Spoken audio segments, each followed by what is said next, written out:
Hey, sports history fans, this is Ariel Gonzalez from Wrestling with Heels On. Hey, when you go to a sporting event, you don't go there to be meek and mild, unless you live in Japan. You go there to get freaking wild. That means bringing some attitude to your amplitude. How do you do that? You get Racket. R-A-K-I-T. Racket combines a compact 7-inch megaphone, 8 powerful adjustable LED lights, noisemakers, an insert you design, and it's all fully customizable to match your team's colors. Now here's the coolest thing about this product.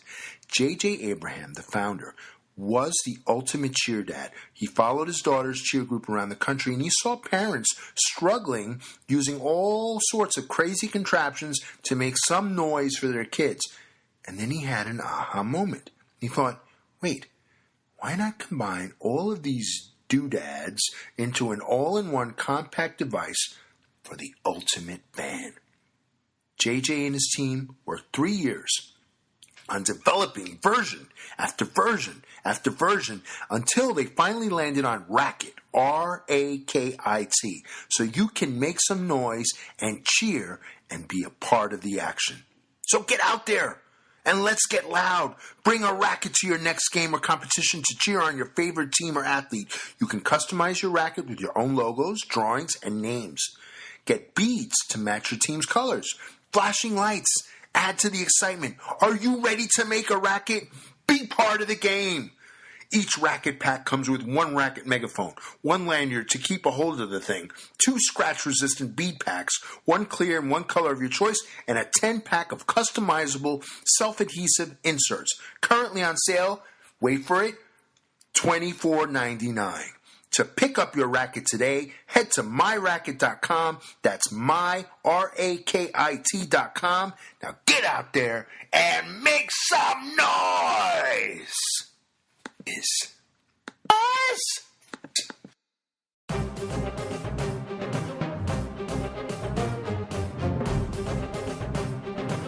This podcast is part of the Sports History Network, your headquarters for the yesteryear of your favorite sport.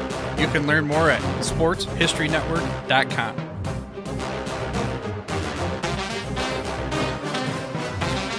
The Rose Bowl. The game that inspired the college football bowl season has a long and storied history. The stadium itself is 100 years old, and in celebration of it, Pigskin Dispatch is assembling some of the top historians and authors to share the memories, people, and events that make the granddaddy of them all the special game that it is. Enjoy this Rose Bowl memory from pigskindispatch.com.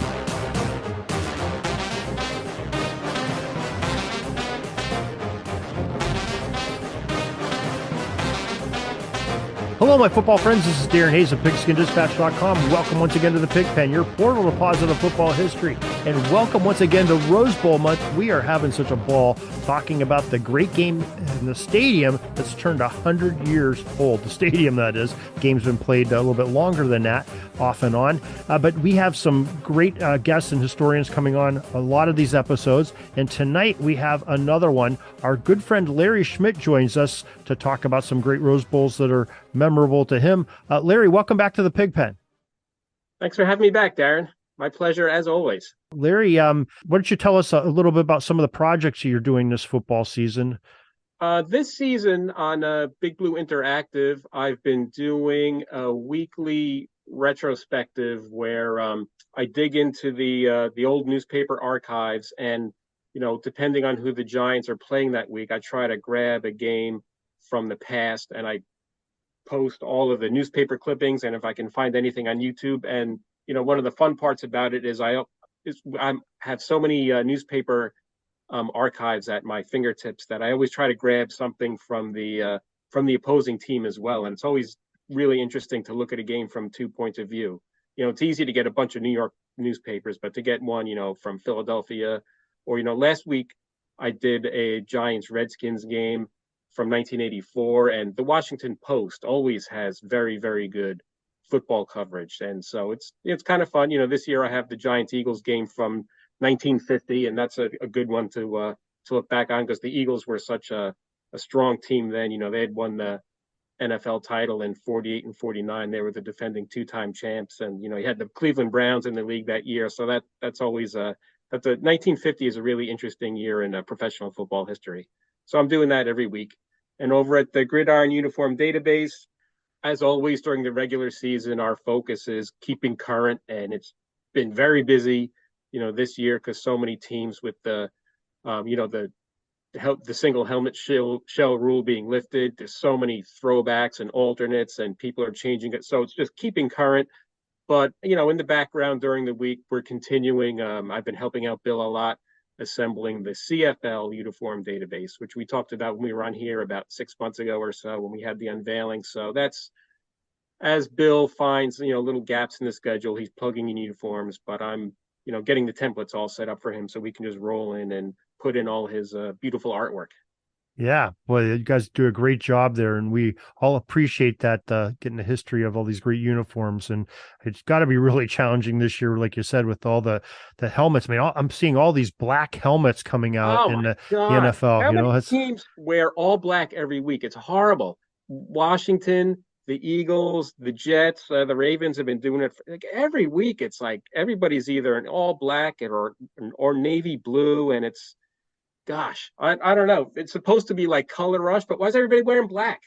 I don't like it. I don't like it at all. I think they're trying to emulate everybody's favorite team that's in Pittsburgh. So, well, that's true. They do have the all black, but I mean, they wear the yellow pants, and the Steelers basic uniform is like one of the best in the league. Like I like them. I like the Bears.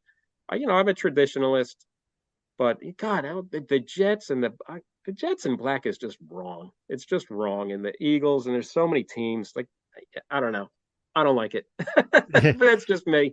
Yeah, I did like this past week, the Steelers played the Falcons, and they went back to the red helmets. I love the red helmets a lot better than their black helmets. That's a traditional helmet to me. That's what I grew up with, was a red Falcons helmet. Yeah. Steve Bartowski and Willie Mandrews. Yep. Yeah, those are great uniforms. Great uniforms. And the Bills have their regular uniforms are nice, but they have the great throwbacks with the red standing buffalo. That's a good one. The Dolphins have great throwbacks. The Giants have been wearing their 1986 throwbacks, which are pretty good. I kind of like the ones, their regular uniforms now a little bit more, but for nostalgia, I mean, I grew up with those guys, right? LT and Sims. I guess even crazier than the NFL's uniforms is probably the collegiate uniforms, which these teams have different uniforms every single week. It's all Oregon's fault. Oregon started this about 20 years ago, and it's gone viral, and it's bad, and we need to get rid of it. I don't think I'd like everyone will. to just have a home uniform and an away uniform and just let it and just leave it at that. Maybe a throwback once in a while for fun. Those companies that sell jerseys will never let it happen because it makes a lot of income for them, I'm sure. That's right. So it's all retail driven. That's capitalism for you. That's for sure. Well, anyway, that sort of segues us into what we're going to be talking about. We're going to be talking a little bit more about the collegiate game, a little bit more pro talk here as well. But this is Rose Bowl month. We're celebrating the 100 years of the Rose Bowl, and we're glad that you were able to join us here. And you've got some great topics to talk about in Rose Bowl history. So I will let you have the floor, sir. Thank you. So I wanted to start off with a couple of games that I thought were very interesting, and I remember watching them. The 1999-2000 Rose Bowls, which featured wins by the Wisconsin Badgers. And I really admired them for a couple of reasons. The first was that they were the first Big Ten team in history to win back-to-back Rose Bowls. For a long time, the Rose Bowl had been pretty much dominated by the Pac-10 teams, especially USC and UCLA won a bunch, but traditionally I think there was kind of like a feeling that the Big Ten teams would travel west and they'd be in Los Angeles in the warm weather and they'd go to Disneyland and they sightsee, and then they weren't quite ready to play football on New Year's Eve. So the Pac-10 definitely had a decided advantage, except for I went back and I looked at the record. There was from the end of World War II, I think it was 1946 or 45, the Big Ten had 2 6-game winning streaks. It was only interrupted by a USC win in 1953. But, from 47 through 52, you got Illinois, Michigan, Michigan, Northwestern, Ohio State, Michigan again, Illinois, all won, representing the Big Ten. Ironically, the one loss in 53 was Wisconsin. And then from 54 to 59, again, the Big Ten, 6 in a row. Michigan State won a couple, Ohio State won a couple, Iowa won a couple, but none were consecutive. They were alternating kind of every other year. So when Wisconsin came in, they had a very good year in 1998. The Rose Bowl was January 1st, 1999.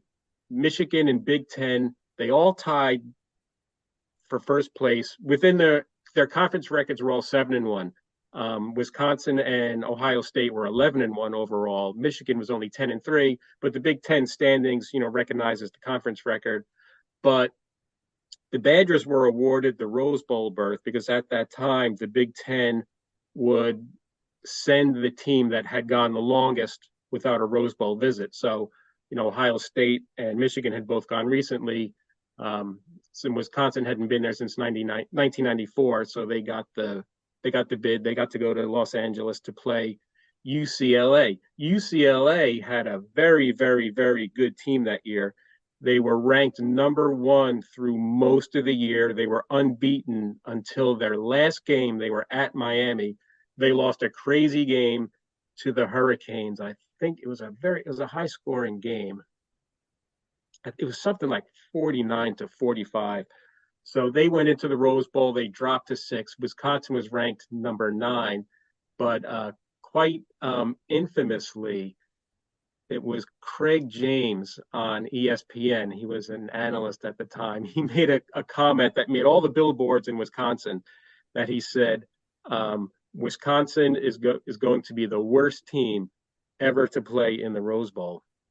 So they added a little motivational material for Wisconsin. So, UCLA had a very potent offense, a big passing game, and Wisconsin was just the opposite. They were a smash mouth football team. Ron Dayne was setting all kinds of records. And in the Rose Bowl, it was a very tight game at halftime. UCLA, the game was tied 21-21, and Wisconsin kicked the field goal just before half, so they were leading 24-21 at the half. And then starting the third quarter, Wisconsin had a long drive. Ron Dayne had something like a 63-yard run that led to a touchdown a couple of plays later, and they had a 10-point lead. And UCLA, they tried to come back. I know there was a sack fumble, but Wisconsin had to punt. UCLA got a touchdown, and it was in the middle of the fourth quarter. The play of the game was Wisconsin had an interception run back, and they went ahead 38-31, and that ended up being the final score. But, the MVP of the Rose Bowl for that game was Ron Dayne. He had 246 rushing yards and 4 touchdowns. And the 4 touchdowns tied the Rose Bowl record. Charles White from USC had 4 touchdowns in 1980. And both teams combined for over 1,000 yards in total offense, which is a Rose Bowl record. But the disparity in how they got the yards was pretty interesting. UCLA had more yards. It was 538, which was the single team record. They had 120 rushing, but 418 yards passing. Wisconsin also 497 total yards, but you flip it, they only had 154 yards passing, but 343 yards rushing, which is just ludicrous. Even in, especially in modern football in 1999, right. they were doing it the old fashioned way, big offensive line. You give it to the big back, he churns out 300 yards on his own. So it was kind of a statement for old fashioned football, just control the line of scrimmage and just pound it out. And Wisconsin they jumped up in the polls after the Rose Bowl win from number 9 to number 5, and UCLA, they stayed there at number 6. Now that was sort of the stereotype of the Big Ten back at that time too, except for maybe Ohio State, maybe Michigan State, but they were kind of breaking out of it. In Wisconsin, they were they were still kind of a holdover from the old, the Woody Hayes school of 3 yards and a cloud of dust. But they were good at it, and it was Coach Alvarez who was coaching those years. Yes, yep. Yeah, okay, yeah. So yeah, he was a great coach and had that old mindset, like you said, and just that's some good. That's great though when you can have different eras of football. Offensive schemes playing in the same game and playing against each other. That makes it kind of interesting. It's everybody doing the same thing. So I That's right. kind of like that. Yeah. Yeah, it was fun to watch. I mean, two diametrically opposed teams, the way they were structured and the way the coaches thought, and it was kind of like, which is your style of football? I kind of favor the ground game, so I was rooting for Wisconsin. I have no, my college football team is the Army Black Knights, so when it's Big Ten versus Pac-10, I just kind of, root for the underdog or root for the team that looks more interesting. And for me, it was the team with the strong line and the big back. I kind of like watching running football. Yeah. Being an Army fan, of course. Right. Yeah. Yeah. Of course. Yeah. Of course. That's what they love to do. So, okay. Great job on that. Now, you had another game you wanted to talk about also, right? Well, right, the follow-up. So the bookend to that, Wisconsin won back-to-back years. So 1999, or the season, the Rose Bowl was on January 1st, 2000. That year, Wisconsin was still good. They didn't have the 11-1 record. Overall, they were 10-2, but they did match their Big Ten record that year. They were 7-1, and they won it outright. There was no tiebreaker that year, and they faced Stanford. So coming into the game, Wisconsin was favored. The year before it was an upset. Wisconsin was ranked number 4. Stanford was ranked number 22. But this game played out probably more like you would expect. It wasn't high scoring and explosive. There were no huge yardage records, except there was one futility record yardage wise. It was a defensive game, low scoring. Wisconsin ended up winning 17-9. They were actually trailing at the half 9-3. Their offense was kind of sputtering. It wasn't very rhythmic. They would get a first down and then take a penalty. They'd have to punt. The Stanford Cardinal got a touchdown. It was 3-3. Stanford got a touchdown, but there was a fumbled snap on the extra point, so it was only a 6-point lead going into halftime. In the third quarter, again, like the year before, Wisconsin came out, this time with a methodical drive. They drove the field. Ron Dane had a rushing touchdown. They went ahead by 1, and then in the fourth quarter, they added another touchdown to go ahead to open up their lead. And they actually had a chance. They missed the field goal that could have padded the lead to 11, made it a little more comfortable. Stanford had the ball, but they ended up with a sack fumble on fourth down, and that ended up killing it. But aside from Ron Dane, going back to back, he ran for 200 yards even in this year. 154 of those yards was when Wisconsin took over in the second half, and he had the one touchdown. But the Wisconsin defense set a record. They held Stanford to -5 yards rushing. Wow. And they and Wisconsin, dominate. They ended up winning the time of possession for the game. It was something like 34-26. But the big disparity was in the second half. Like Stanford barely had the ball in the second half. So this was a huge, huge game for Ron Dane. He won the Rose Bowl MVP for the second consecutive year. But he also brought home a lot of hardware that year. He won the Heisman Trophy.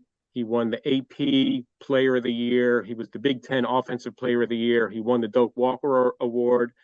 And he was and it still is, I believe, the NCAA's all-time career rushing yardage leader. In this game, he went over 7,000 for his career.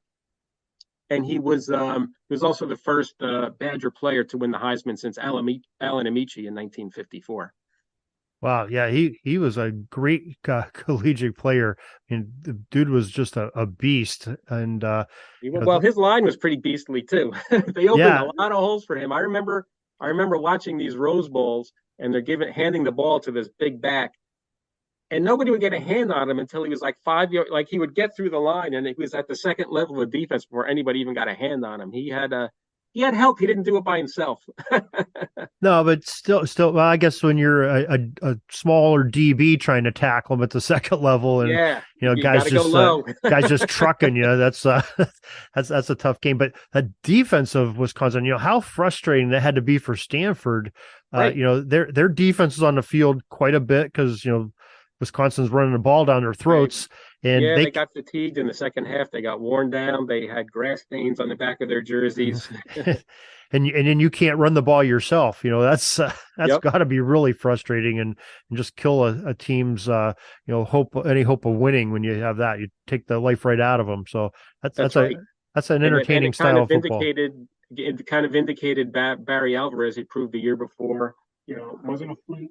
I have my big line, I have my big back, and we're going to do it our way. And they did. They did it back-to-back years.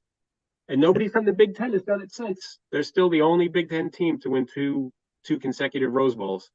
Yeah, that's true. Of course, for many years, the Big Ten would only not allow a team to go to two consecutive Rose Bowls. They had a unwritten rule or written rule about that. So a lot of times the best team in the Big Ten wouldn't get to go to the Rose Bowl even before all the 43 bowl games where we have this year. That's right. Yeah, when the Rose Bowl was the only one, you couldn't, like Michigan couldn't go twice or right like that. But where the USC's and UCLA's and Stanford's of the world, they could go 3, 4, 5 times in a row. USC, in the 60s and the 70s, USC was going to like 3 out of every 4.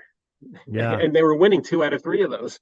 You're right. Yeah, they had some great teams over the years. That's definitely for sure. So yeah, those are 2 great Wisconsin teams that a lot of people maybe have forgotten about, but glad you got to talk about them a little bit. And Ron Dane and Coach Alvarez and all the rest of the folks are just playing some good football. That's interesting. That's sort of a throwback. So yeah. So it wasn't that long ago, but it was throwback style football.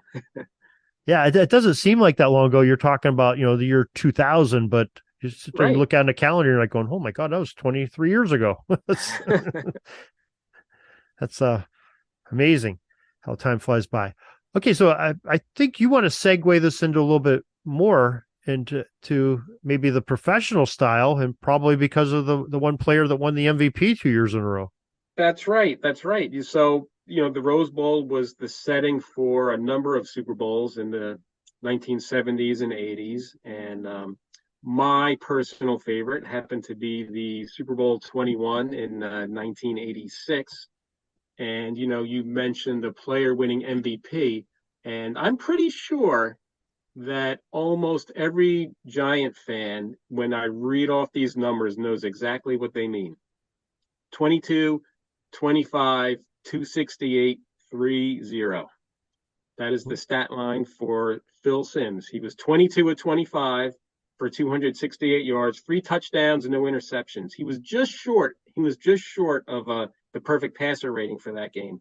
But he only had 3 incompletions in the game. And the Giants, they went in, everyone expecting them to be pounding the ball like Barry Alvarez and Ron Dane at Wisconsin, a run-heavy team with the Suburbanites offensive line and Joe Morris. But it was Phil Simms' day. He was perfect in the second half. He was 10 for 10. Of his 3 incompletions in the first half, 2 were drops. And the other one, which still burns me when I watch my DVD of the game, it was late in the second quarter, getting close to halftime. Phil McConkey was running a seam route right up the numbers, and he got tackled by a Denver defensive back, and there was no flag called. And today, anytime a defensive back puts a finger on a receiver, he's throwing up his hands. Just in the 1980s, players didn't really do that. And Phil McConkey's, he was demonstrative. Emotional guy and flinging his arms up. Where's the flag? Where's the flag?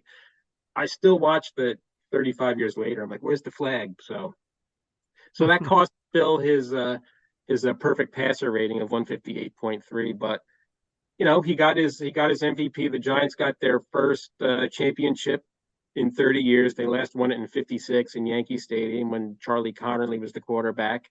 And Phil Simms was the first player to say, I'm going to Disney World after the game. They had that plan. They talked about it during the week, the MVP. I think they were talking to John Elway about it too on the other sideline, but Phil Simms was the first one that got to do it officially. And Wow. it'll happen right there on the beautiful grass field of the Rose Bowl. Nice. Okay. So, of course, they're talking about Disney World, which is thousands of miles from there when Disneyland is right down the road there from. Oh, that's So, right, Disneyland. Well, he did one for each coast. did he? That's Oh, right. did In he? California, it's Disneyland.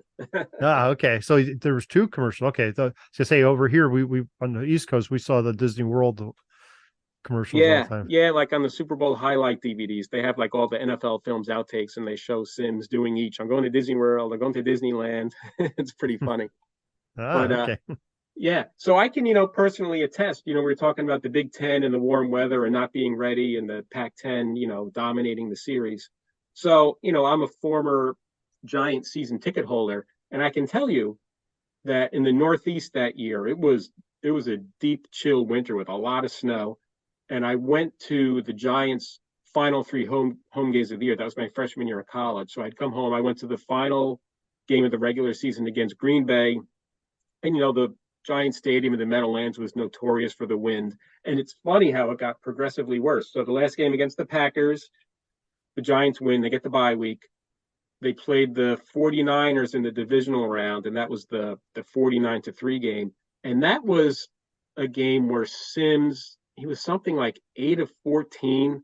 He didn't have a great pass. They ran the ball a lot. Joe Morris had like 155 yards rushing, and they just pounded the ball in the second half. They took Sims out in the third quarter. They played Jeff Rutledge in the fourth quarter. So Sims only had 14 passing attempts. He threw for like 98 yards, but 4 touchdowns, though, miraculously. 9 pass attempts, almost half are for touchdowns. The NFC Championship against Washington was the worst weather game I've ever been to in my life. It was a 4 o'clock game, and I went with one of my friends from high school. He was home from college, and my older cousin drove us. And we go to the game, and we go down at like 10 in the morning for a 4 o'clock game. And we go there, and there's a couple other cars there. Some of the diehards are there, but it was so windy. Usually you get to the parking lot, even if you're 5 hours ahead of kickoff, there's people with barbecues going, they're playing catch. Everybody was inside their cars. The wind was so fierce that the cars were like rocking. There's 4 of us in the car. We got a cooler with 2 cases of beer. It's weighted down, and it's an older car. It's a 1980s car. And the wind is just rocking it. And we're sitting in there with the heat on until it was like time to go into the stadium.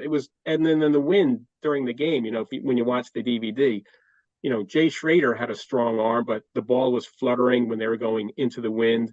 The Redskins punter, he couldn't punt into the wind. Sean Landeta was almost the MVP of the game. He had an excellent game, even punting into the wind. But again, Sims, the Giants only threw the ball twice in the second half. Both were incomplete. So he shows up in the Rose Bowl. Everyone's thinking, Joe Morris, Suburbanites, Lawrence Taylor in the defense. And I remember in an interview, Phil Sims said, we went out to California the week before the game, and we're on practice, and it's sunny, and we're on a beautiful grass field. And he says, the first time I could feel the football in my hand in a month. And he had that week of practice, and he just got progressively hotter and hotter. And I think it was the last practice, Parcells was like, hey, save it for the game. Don't leave it on the practice field.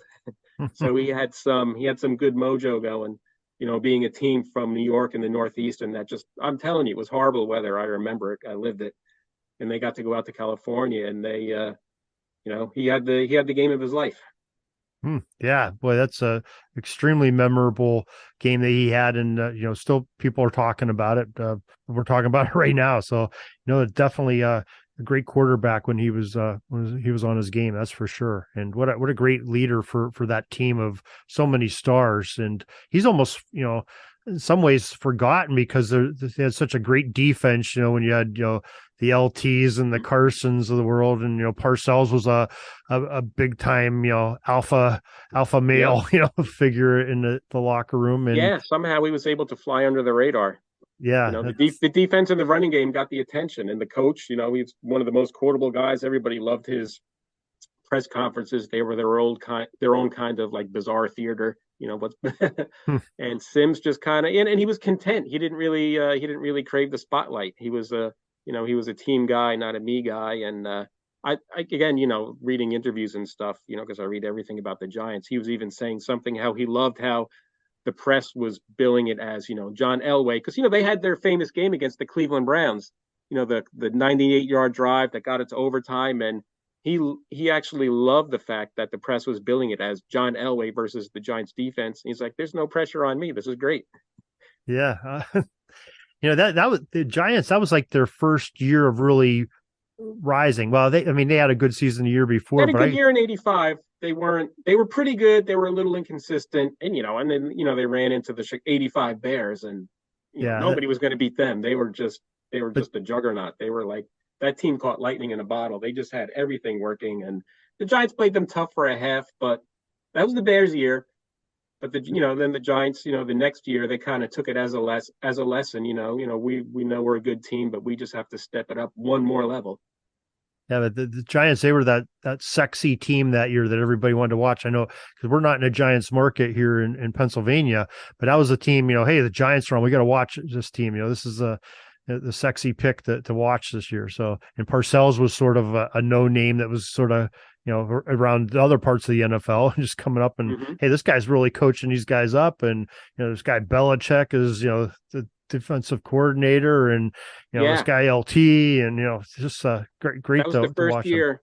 That was the first year Belichick started to gain a little recognition. That's the first time I could remember, because the Giants were the big team, and they were getting Madden Summerall almost every week. And I remember John Madden several times that year talking about Bill Belichick being this young, bright mind, and he's going to be a head coach one day. And here we are 35 years later, and Belichick is still coaching. Yeah. Everybody else is retired. Sims is doing TV, and Belichick is still on the sideline. Yeah, and I don't know did he overtake Shula yet? I know he's real close. He's getting close. He passed George Halas recently. I think he needs another year.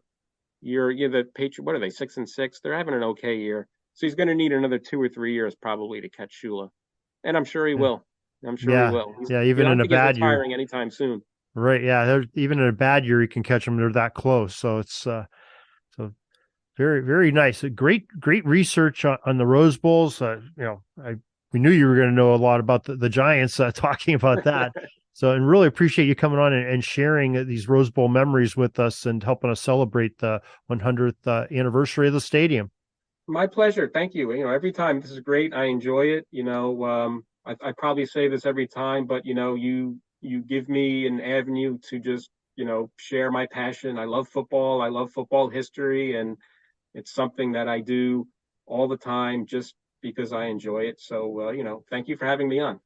Yeah. And you can find, Larry, why don't you give out the addresses where people can find your work on both sites? Big Blue Interactive. I have a bunch of articles there in the history section, and you can always, find me in the forum. I usually get, during the regular season when I do these, research threads, they're usually pinned at the top of the page for a day or two. So you can find me there. And also the Gridiron Uniform Database. I'm kind of a behind the scenes guy. You're not going to see my name on the website, but when you see Bill's beautiful artwork, I'm behind the scenes, doing, going in the newspaper archives, digging up pictures wherever I can, and, helping out in a very anonymous way. But I'm happy to be part of the team, and I really enjoy doing it.